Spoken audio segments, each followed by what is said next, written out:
My definition of connection is syncing up horse and rider in motion.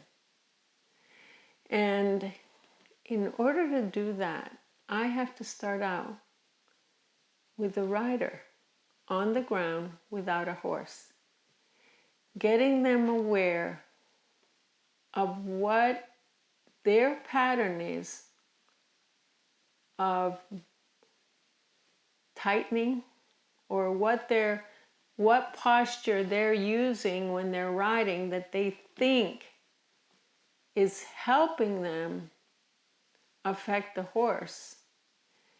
And if it is affecting the horse in a good way, I show them and get them to understand why it's affecting the horse in a good way. And if it's not, I show them how to change it. And for me, unless I start with a human posture, I can get the horse to soften, and I can teach them how to soften the horse. But when they get hard in their bodies, the horse will equally respond by going back to its bracing patterns. Well, posture is so important because what a horse loses when a rider is stiff on top, and all of us stiffen. Even sometimes learning, if we've really had a great feeling at some point with a horse, if we're trying to learn something new, we get stiff. So when we get stiff, the first thing that goes away from the horse is his suspension. And it makes his legs work harder. It makes his back not be able to move the way it should. It prevents accessing the energy of the hind legs. And it prevents the horse from releasing its head and neck and working equally in both directions. But I thought bracing was just with your hands. Can you be bracing with your seat and with your upper body?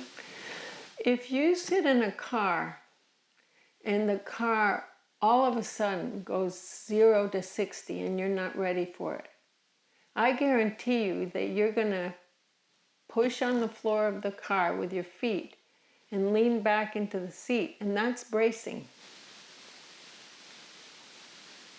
So what happens when you put your heels down and you're trying to squeeze and squeeze to go forward? Yeah. And the horse doesn't go forward. Well, that's just like a vice grip. He cannot go forward. Horses, when they feel like they can't move their feet freely, or use their back freely, or release their head and neck, they will stop moving. They'll be sluggish. And the more they get pushed, the duller sometimes they get. Or it takes half an hour to warm them up. Or you canter them until they let go, and then you say, oh, it's ready to ride now.